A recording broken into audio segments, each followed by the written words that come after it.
हाय दोस्तों, मैं अमृत कुमार कुशवाहा। ध्यान दीजिएगा, आज हम लोग पढ़ेंगे कक्षा 10 की गणित चैप्टर नंबर 2 बहुपद। तो सबसे पहले देखिए, हम टाइम को बर्बाद ना करते हुए देखेंगे कि अब बहुपद होता क्या है। तो यहाँ पे ध्यान दीजिएगा, बहुपद क्या होता है। यहाँ पे देखिए कि एक एग्जाम्पल हम लोग ले रहे हैं।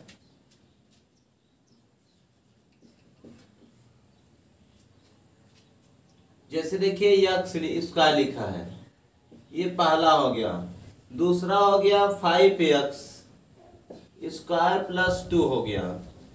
तीसरा हो गया कितना, 7x cube plus 2x plus 3। इसका चौथा एग्जांपल ले लिया हम, 7x cube plus 5x square minus 3x plus 2 ले लिए। यहाँ देखिए कुछ भी एग्जांपल हम ले सकते हैं। तो ध्यान दीजिएगा, अब यहाँ पे आप देखिए, इसमें एक पद दिख रहे हैं, इसमें दो पद दिख रहे हैं, इसमें तीन पद, इसमें चार पद। यानी हम कह सकते हैं, और देखिए इसकी घात देखिए क्या दिख रही है, ये भी पॉजिटिव है, ये भी पॉजिटिव पॉजिटिव, ये सभी क्या है, धनात्मक है। तो ध्यान दीजिएगा, हम कह सकते हैं ऐसा बीजीय कथन, ध्यान दीजिएगा, ऐसा बीजीय कथन जिसमें पदों की संख्या निश्चित हो और प्रत्येक पद के चर की घात, प्रत्येक पद के चर की घात धन पूर्णांक हो, उसे बहुपद या बहुपदी व्यंजक कहते हैं। फिर से ध्यान दीजिएगा, ऐसा बीजीय कथन जिसमें पदों की संख्या निश्चित हो और प्रत्येक पद के चर की घात धन पूर्णांक हो, उसे बहुपद या बहुपदी व्यंजक कहते हैं। अब ध्यान दीजिएगा, हम लोग जानेंगे कि एक पदी बहुपद क्या होता है। एक पदी बहुपद। अब देखिए एक पदी बहुपद आ गए।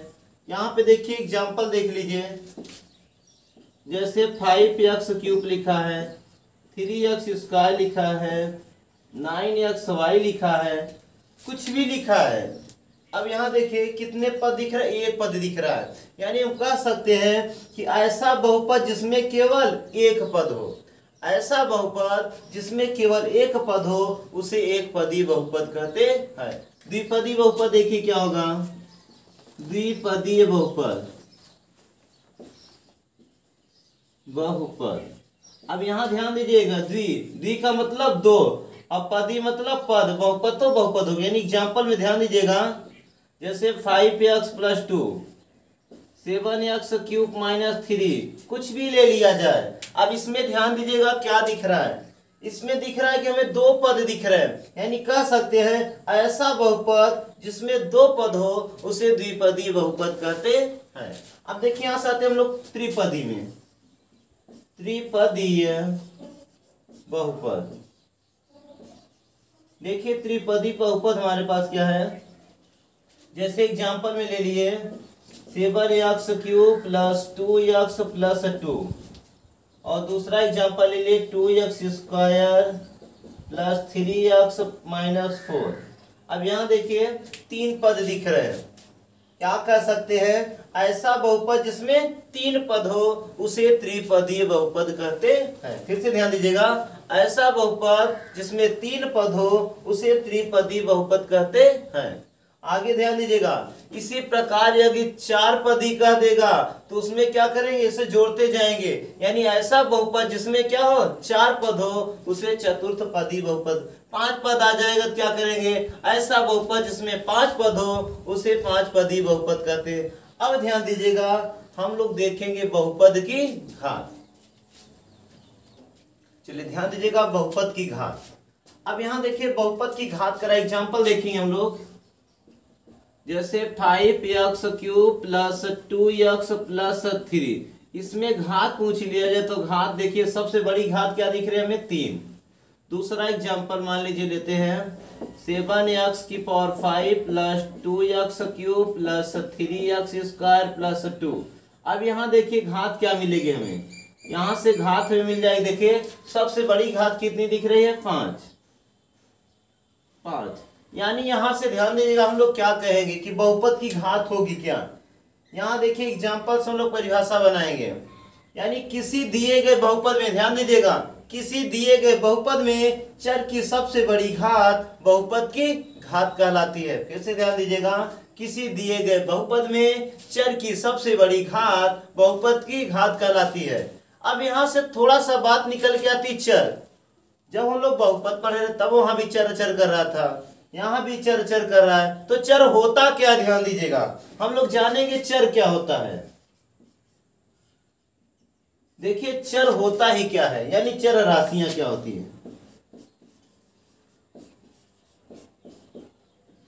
यानी कहने का मतलब यह है, जब से हम लोग बहुपद वाला टॉपिक चालू किए तब से चर ये होना चाहिए वो होना चाहिए। तो क्या होता है चर, देखिए अब यहां ध्यान दीजिएगा चर क्या होता है। चर जैसे हो गया, जैसे लिखा है यक्स, अगर हमें यक्स के स्थान पे एक रखना हुआ क्या करेंगे, यक्स प्लस मान लीजिए 2 लिखा है, अगर यक्स बराबर में 1 2 3 4 से डाट रखेंगे क्या आएगा, ध्यान दीजिएगा, जब 1 प्लस 2 यानी कितना आ जाएगा, कितना 3। और जब यक्स बराबर क्या रखेंगे 2 रखेंगे तो क्या हो जाएगा 2 प्लस 2 कितना आ जाएगा 4। और जब यक्स के स्थान पे 3 प्लस 2 यानी कितना आ जाएगा 5। यानी कहने का मतलब ये है कि चर के स्थान पे जो भी मान हम रखना चाहे स्वतंत्र है, रख सकते हैं। इसका मतलब ये हुआ कि इसका मान क्या होता है, बदलता रहता है। यानी हम कह सकते हैं कि वे राशियां जिनका मान बदलता रहता है या परिस्थिति के अनुसार बदल जाता है या फिर परिवर्तनशील राशियां होती है। तो फिर से ध्यान दीजिए, इसका सटीक परिभाषा क्या बताएंगे, वे राशियां जिनका मान परिस्थिति के अनुसार बदलता रहता है उन्हें चर राशियां कहते हैं। फिर से ध्यान दीजिएगा, वे राशियां जिनका मान परिस्थिति के अनुसार बदलता रहता है उन्हें चर राशियां कहते हैं। अब ध्यान दीजिएगा, अचर राशियां क्या होती हैं। अचर राशियां,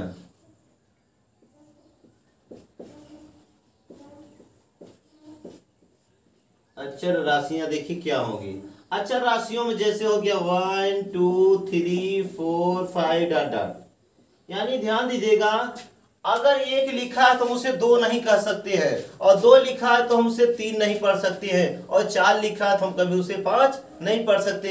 यानी 1 लिखा तो 1 ही पढ़ेंगे, 2 लिखा है 2 ही पढ़ेंगे, 3 लिखा 3 पढ़ेंगे। यानी हम कह सकते हैं, ध्यान दीजिएगा, अचर राशियों में क्या कह सकते हैं, वे राशियां जिनका मान अपरिवर्तित रहता है उन्हें अचर राशियां कहते हैं। फिर से ध्यान दीजिएगा, वे राशियां जिनका मान अपरिवर्तित रहता है उन्हें अचर राशियां कहते हैं। अब ध्यान दीजिएगा, हम लोग अभी क्या पढ़े, बहुपद पढ़े, पदी बहुपद, द्विपदी बहुपद, त्रिपदी बहुपद। और ध्यान दीजिएगा, और यहां से ध्यान दीजिएगा, हम लोग पढ़े चर राशियां, अचर राशियां, बहुपद की घात। अब हम लोग पढ़ेंगे बहुपद पहचानने का नियम। तो ध्यान दीजिएगा, बहुपद पहचानने का नियम जरूरी है, क्योंकि जब बहुपद ही नहीं रहेगा तो हम भिन्न भी नहीं होगा। यहां से ध्यान दीजिएगा, तो यहां से हेडिंग हम लोग बनाएंगे बहुपद पहचानने का नियम। बहुपद पहचानने का नियम। तो देखिए बहुपद पहचानने का नियम में देखिए 4 नियम हम बता रहे आपको। पहला है बहुपद में x, करणी में y, करणी में z, कुछ भी हो जाए। दूसरा दिख रहा है यहाँ पे चर की घात, चर हर के पदों में, यानी 2/x, 3/y, 4/z। तीसरा नियम बता रहे हम आपको, x घाते -2, y घाते -5, z घाते -6, कुछ भी हो जाए। और इसका चौथा नियम जो है, x घाते 1/2, y की घाते 3/2, z घाते 5/2। अब यहां से देखिए हम लोग परिभाषा क्या बनाएंगे, थोड़ा सा ध्यान दीजिएगा। हम यहां से देखेंगे, देखिए बहुपद पहचानने का नियम एकदम बहुत अच्छा तरीका। यहाँ देखिए करणी दिख रहा है, यानी हम कह सकते हैं बहुपद में चर करणी के अंदर नहीं होना चाहिए। पहला नियम देखिए क्या है, बहुपद में चर करणी के अंदर नहीं होना चाहिए। दूसरा देखिए, बहुपद में चर हर के पदों में नहीं होना चाहिए। तीसरा देखिए, बहुपद में चर की घात ऋणात्मक नहीं होनी चाहिए। और चौथा जो है, बहुपद में चर की घात भिन्नात्मक नहीं होनी चाहिए। फिर से ध्यान दीजिएगा आप लोग, बहुपद में चर करणी के अंदर नहीं होना चाहिए, बहुपद में चर हर के पदों में नहीं होना चाहिए, बहुपद में चर की घात ऋणात्मक नहीं होनी चाहिए। चौथा जो बहुपद में चर की घात भिन्नात्मक नहीं होनी चाहिए। अगर ऐसा है तो बहुपद नहीं है। ध्यान दीजिएगा, ये हम लोग एग्जाम्पल से समझते हैं। जैसे पहला एग्जाम्पल दे दिया 5x³ प्लस 4x प्लस 2। दूसरा एग्जाम्पल दे दिया x घाते -2 प्लस 3x² प्लस 2। तीसरा example 5x plus √x plus 2।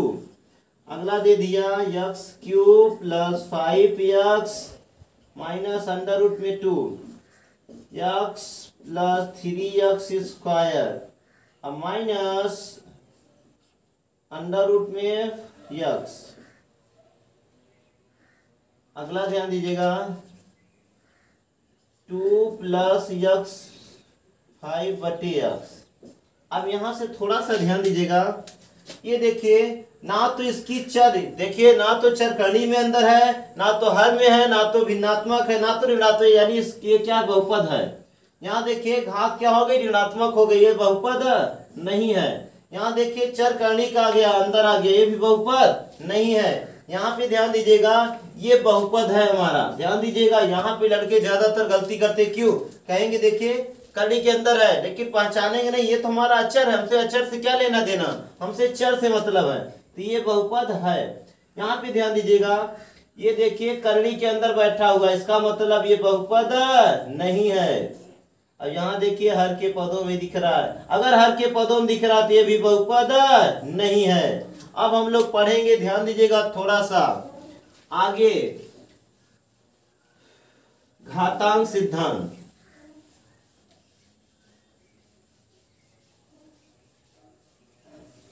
चलिए ध्यान दीजिएगा घातांक सिद्धांत क्या होता है।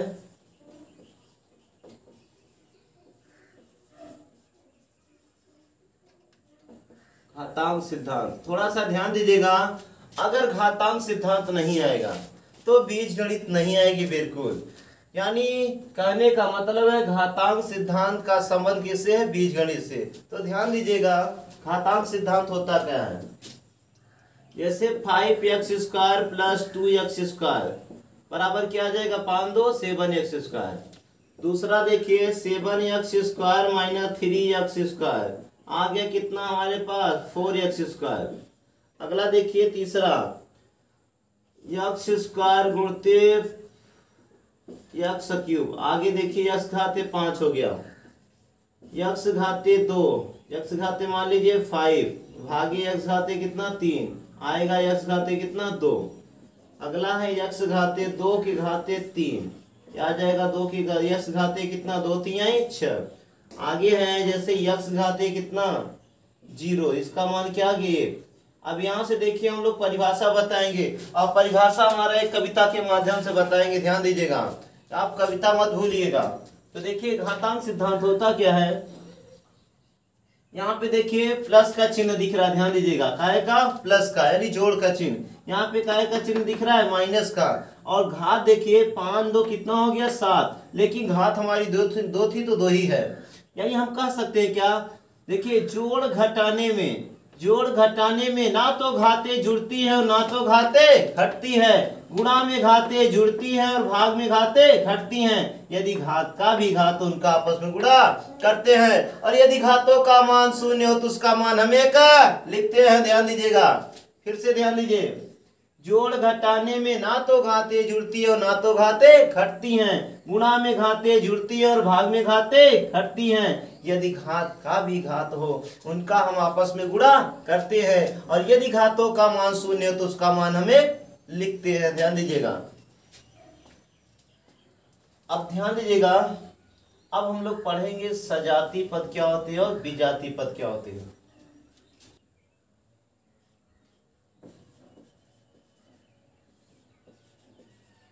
सजाती पद, अब ध्यान दीजिएगा सजाती पद होता क्या है। तो देखिए पाई मात्रा में मत जाइएगा, सजाती पद यहाँ पर ध्यान दीजिएगा। सजाती पद जैसे x² लिखा है, x² का सजाती पद x² ही होगा। 5x लिखा है तो इसका सजाती पद क्या 8x होगा। यानी कहने का मतलब हमसे गुणांक से लेना देना नहीं है, गुणांक से कोई मतलब नहीं, हमें चर चाहिए उसका घात चाहिए। जैसे 5x³ लिखा है, यहाँ दे दिया हमें 20x³।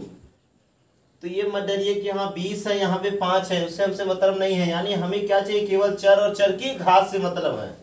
तो ध्यान दीजिएगा, सजातीय पद होता क्या है, समान घातों, ध्यान दीजिएगा, समान घातों में समान बीजी व्यंजकों के पद सजातीय पद कहलाते। फिर से ध्यान दीजिएगा, समान घातों एवं समान बीजी व्यंजकों के पद सजातीय पद कहलाते हैं। अब ध्यान दीजिए, हम लोग पढ़ेंगे विजातीय पद। विजातीय पद, देखिए विजातीय पद क्या होगा, जैसे x² है, इसका विजातीय क्या हो जाएगा, x भी लिख सकते हैं, x³ भी लिख सकते हैं, y लिख सकते हैं, z लिख, कुछ भी लिख दिया जाए। और xy लिखा है, इसका विजातीय होगा yz हो जाएगा। यानी विजातीय ना तो हम इसको जोड़ सकते हैं आपस में, ना तो घटा सकते हैं। अब ध्यान दीजिएगा, जैसे x³ है, यहाँ पे y खाते 5 दे दिया, या कुछ भी दे दे, अलग दे दे, तो यहाँ से देखिए हम लोग परिभाषा क्या बनाएंगे विजातीय पद की। देखिए असमान घातों, यानी घात समान नहीं है, असमान घातों एवं असमान बीजी व्यंजकों के पद विजातीय पद कहलाते हैं। ध्यान दीजिएगा फिर से, असमान घातों एवं असमान बीजी व्यंजकों के पद विजातीय पद कहलाते हैं। अब हम लोग थोड़ा आगे पढ़ेंगे, जैसे अब देखिए यहाँ से हम लोग कुछ फार्मूले जान लेंगे जो हमें सॉल्व करने हैं, जो इस प्रश्नावली के अंतर्गत हमें पढ़ने हैं, यानी अभ्यास 2 में। तो देखिए, यदि द्विघात समीकरण, अब देखिए यहाँ से हम लोग पढ़ लेते हैं द्विघात समीकरण क्या होता है और द्विघात बहुपद क्या होता है। पहले द्विघात बहुपद जानते हैं। द्विघात बहुपद, द्विघात बहुपद देखिए क्या होगा। अब देखिए जैसे लिख दिया x² + 4x + 3। अब यहाँ ध्यान दीजिएगा, ये हमें द्विघात बहुपद दिख रहा है, लेकिन द्विघात समीकरण में क्या अंतर है। द्विघात समीकरण,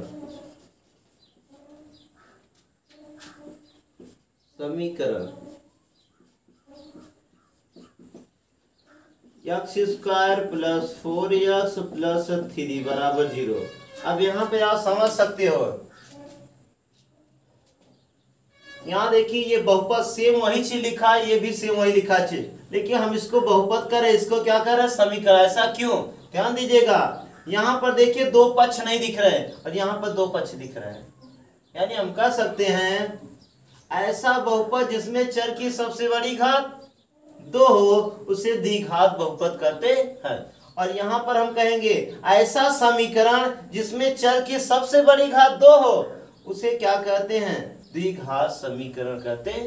ऐसे ध्यान दीजिएगा, ऐसा बहुपद जिसमें चर की सबसे बड़ी घात 2 हो, उसे द्विघात बहुपद कहते हैं। और समीकरण जब देखेंगे तो ऐसा समीकरण जिसमें चर की सबसे बड़ी घात 2 हो, उसे द्विघात समीकरण कहते हैं। अब हम लोग आगे थोड़ा चलते हैं।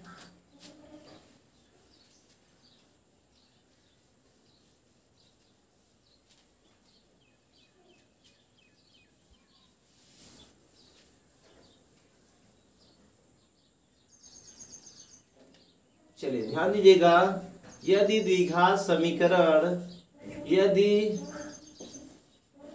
द्विघात, चाहे बहुपद क्या है या समीकरण, द्विघात बहुपद, यदि द्विघात बहुपद ax² + bx + c हो तो c के दो मूल अल्फा तथा बीटा हो तो ध्यान दीजिएगा, पहला फार्मूला अल्फा + बीटा, यानी मूलों का योगफल बराबर अल्फा + बीटा, हम पूरा लिख दे रहे हैं, मूलों का योगफल, मूलों का योगफल अल्फा + बीटा बराबर होता है -b/a। इसका दूसरा जो होता है मूलों का गुणनफल, मूलों का गुणनफल अल्फा गुणते बीटा बराबर होता है कितना, C/A। और ध्यान दीजिएगा, और यहां से द्विघात समीकरण, यदि किसी समीकरण के दो मूल ज्ञात हो अल्फा और बीटा, तो द्विघात समीकरण क्या होता है, द्विघात समीकरण। देखिए द्विघात समीकरण क्या होता है, एक्स स्क्वायर प्लस, यहाँ माइनस होता है, ध्यान दीजिए, x square minus alpha plus beta into x plus alpha into beta, ये हमारा होता है। ये कब फार्मूला लगाएंगे, जब मूलों का योगफल और मूलों का गुणनफल दिया हो, तब ये वाला फार्मूला हम लोग लगाएंगे। अब ध्यान दीजिएगा, यदि यही हमें त्रिघात दे दिया तब क्या करेंगे, यदि हमें दे दिया त्रिघात बहुपद या त्रिघात समीकरण, तब देखिए हम लोग करते क्या इस स्थिति में।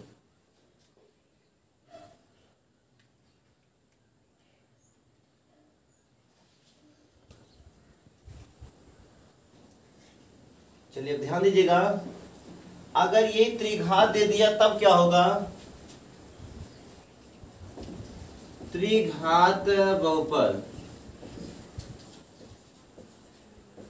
त्रिघात बहुपद जैसे ax cube plus bx square plus cx plus d दे दिया। अब यहां से देखिए, इसके दो, जिसके अगर तीन मूल के तीन मूल, यहां हम पूरा ले, त्रिघात बहुपद ax cube plus bx square plus cx plus d के तीन मूल अल्फा बीटा तथा गामा हो तो ध्यान दीजिएगा, पहला फार्मूला क्या होगा, alpha plus beta plus gamma, यानी मूलों का योगफल बराबर होगा -b/a। ये पहला फार्मूला। इसका दूसरा फार्मूला देखिए, दो मूलों के गुणनफलों का योगफल क्या होगा, alpha beta plus beta gamma plus alpha gamma बराबर क्या हो जाएगा, C/A। ये दूसरा फार्मूला हो गया। इसका तीसरा फार्मूला ध्यान दीजिए क्या होगा, जो इसका तीसरा फार्मूला है मूलों का गुणनफल, यानी अल्फा बीटा गामा, तीनों यहां से ध्यान दीजिएगा क्या होगा, ये होगा -D/A। ये तीसरा फार्मूला है। और ध्यान दीजिएगा, यदि हमें मूलों का योगफल दिया हो, दो मूलों के गुणनफलों का योगफल दिया हो, और तीनों मूलों का गुणनफल दिया हो, तब त्रिघात समीकरण क्या होता है, या त्रिघात बहुपद क्या होता है, त्रिघात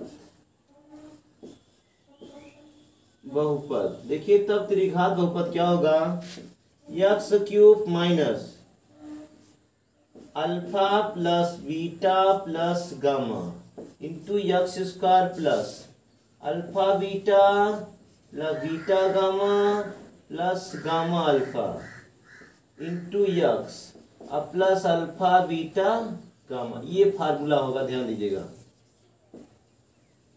यहाँ पे माइनस होगा, ये होगा। चलिए ध्यान दीजिएगा, हम लोग थोड़ा सा शून्य जान लेते हैं। जैसे दे दिया शून्य, यानी बहुपदों का शून्य क्या होगा, बहुपद का शून्य। देखिए बहुपद का शून्य होता क्या है, जैसे एक दे दिया px बराबर कोई फलन, यानी फलन दे दिया, या फिर बहुपद दे दिया जैसे 5px प्लस 2। यहां से ध्यान दीजिएगा, तो यहाँ पे हम ऐसा मान यहाँ पे रखे, क्या हो जाए, मान क्या हो जाए, 0। यानी अगर हम x बराबर 1 लिख दे, क्या -2 बटे कितना 5, तो देखिए जब वहां रखेंगे तो क्या आएगा, तो ये हो जाएगा 5 गुणते -2 बटे कितना 5 प्लस कितना 2, 5 से 5 कट जाएगा, या जाएगा -2 प्लस 2, यानी कितना आ गया 0। यानी हम कह सकते हैं, ध्यान दीजिएगा, हम बहुपद का शून्य में परिभाषा क्या बताएंगे, फिर से ध्यान दीजिएगा, वह मान, देखिए दिए गए बहुपद, यानी दिए गए बहुपद में चर का वह मान दिए गए बहुपद में चर का वह मान जो उस बहुपद के पूरा पूरा मान क्या कर दे, शून्य कर दे, उस बहुपद का शून्य कहलाता है। फिर से ध्यान दीजिएगा, किसी दिए गए बहुपद में चर x का वह मान जो उस बहुपद का पूरा पूरा मान क्या कर दे, शून्य कर दे, उसे दिए गए बहुपद का शून्य कहते हैं। अब ध्यान दीजिएगा, हम लोग चलेंगे देखिए प्रश्नावली की तरफ।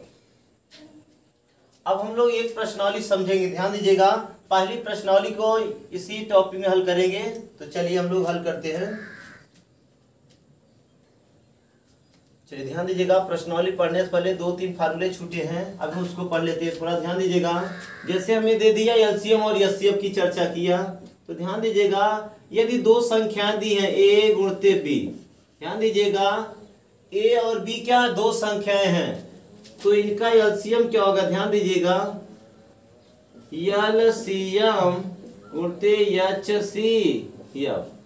फिर से ध्यान दीजिएगा, पहली संख्या गुणते दूसरी संख्या बराबर होता है एलसीएम गुणते एचसीएफ। यहां से देखिए ये पहला फार्मूला हो गया।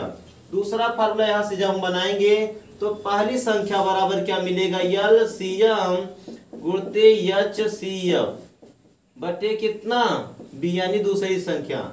अब यहाँ देखिए तीसरा फार्मूला क्या बनाएंगे, दूसरी संख्या बराबर एलसीएम गुणते एचसीएफ बटे कितना, पहली संख्या। और यहाँ देखिए तीसरा फार्मूला क्या मिलेगा, एलसीएम बराबर दोनों संख्याओं का गुणनफल बटे कितना, एचसीएफ। और यहाँ से देखिए अगला फार्मूला है जो हमारा एचसीएफ बराबर क्या मिलेगा, यानी दोनों संख्याओं का गुणनफल बटे कितना, एलसीएम। ये हो गया देखिए फार्मूला, इसका यूज हमें इसी प्रश्नावली में करना है। तो ध्यान दीजिएगा, फिर से समझिएगा, ये जो ए है हमारी पहली संख्या है और जो ये बी है हमारा क्या है, दूसरी संख्या है। ये हमारा एलसीएम है, ये क्या है, एचसीएफ। और एलसीएम होता क्या है, एचसीएफ क्या होता है, ये भी जानना है तो थोड़ा समझ लीजिएगा। जैसे देखिए एलसीएम, तो एलसीएम क्या होता है थोड़ा समझिए। जैसे दे दिया 4 और 6, इसका हमें एलसीएम चाहिए, तो 4 और 6 के एलसीएम निकालेंगे तो क्या आएगा, देखिए 2 दूनी 4, 2 तिहाई 6, 2 एक कम 2, अब नहीं कटेगा, ये 3 एक कम कितना 3, तो यहाँ देखिए 2 गुणते 3 आ गया, 2 दूनी 4 तिहाई 12। यानी हम यहाँ एलसीएम में क्या कर सकते हैं, दो या दो से अधिक संख्याओं का एलसीएम वह छोटी से छोटी संख्या होती है जो उन संख्याओं से क्या हो जाए, विभाजित हो। फिर से ध्यान दीजिएगा, दो या दो से अधिक संख्याओं का एलसीएम वह छोटी से छोटी संख्या होती है जो उन संख्याओं से विभाजित हो जाए। और देखिए एचसीएफ क्या होता है, जैसे 4 और 6 है, तो 4 को ले लिए 6 को ले लिए, तो 4 को लिखेंगे 2 इंटू 2, ये हो जाएगा 2 गुणते 3। अब यहाँ देखिए इसमें एचसीएफ जो दोनों में मिलेगा वही हमारा क्या होगा, आंसर, यानी 2 आ गया। अब यहाँ पे ध्यान दीजिएगा, दो या दो से अधिक संख्याओं का एचसीएफ वह बड़ी से बड़ी संख्या होती है जो उन संख्याओं को विभाजित कर दे। फिर से ध्यान दीजिएगा, दो या दो से अधिक संख्याओं का एचसीएफ वह बड़ी से बड़ी संख्या होती है जो उन संख्याओं को विभाजित कर दे। अब ध्यान दीजिएगा, हम लोग चलेंगे टॉपिक की तरफ। चलिए ध्यान दीजिएगा, प्रश्नावली 2.1 का हम क्वेश्चन पढ़ते हैं। तो ध्यान दीजिएगा, यहाँ पर हमें देख दिया क्या, किसी बहुपद px के लिए y बराबर px का ग्राफ नीचे आकृति में दिया गया है। प्रत्येक स्थिति में px के शून्यकों की संख्या ज्ञात की। तो यहाँ ध्यान दीजिएगा, हमसे px के शून्यकों की संख्या पूछ रहा है, यानी देखिए px का मतलब जो भी x अक्ष पे रेखा काटेगी उसी का हमें बताना है शून्य। तो ध्यान दीजिएगा, अगर y बराबर px दिया है, ध्यान दीजिएगा, तो हमें इसके शून्यकों की संख्या बताना है यक्ष की। अगर ये यक्ष बराबर पी वाई दे देता तब हम y वाला बताते, लेकिन अभी हमें किसको बताना है, यक्ष वाला। तो ध्यान दीजिएगा, यक्ष वाला हम लोग देखेंगे। यहाँ देखिए पहला ग्राफ जो दिया है, अब यहाँ पे ध्यान दीजिएगा, थोड़ा समझने की कोशिश कीजिएगा। ये जो रेखा दिख रही है, ध्यान दीजिएगा, ये रेखा एक्स अक्ष को काट रही नहीं, एक्स अक्ष को कहीं नहीं काट रही है, अतः हम कह सकते हैं शून्यकों की संख्या, अतः शून्यकों की संख्या क्या है, बराबर 0। यानी यक्स अक्ष पे कहीं नहीं काट रहा है तो शून्यकों की संख्या क्या होगी, शून्य होगी। अब इसमें देखिए ये वाला जो लाइन दिख रहा है, रेखा दिख रही है, ये देखिए यक्स अक्ष पे एक जगह काट रहा है, यानी हम कह सकते हैं शून्यकों की संख्या कितनी है, शून्यकों की संख्या बराबर 1। अब इसमें ध्यान दीजिएगा चित्र नंबर 3 में, इसमें देखिए ये रेखा यक्स अक्ष को कितने स्थानों पे काट रही है, यहाँ पे काट रही है, यहाँ पे काट रही है और यहाँ पे काट रही है, अतः शून्यकों की संख्या कितनी है, 3। शून्यकों की संख्या बराबर कितना, 3। अब देखिए इसका चौथा ग्राफ जो है, ये देखिए यक्स अक्ष को दो बिंदुओं पे काट रही है, यहाँ पे और यहाँ पे, यानी शून्यकों की संख्या कितनी है, 2। इसमें ध्यान दीजिएगा ये वाला कर्व हमें कहिए 1 2 3 और 4 जगह काट रहा है, यानी शून्यकों की संख्या कितनी है इसमें, 4।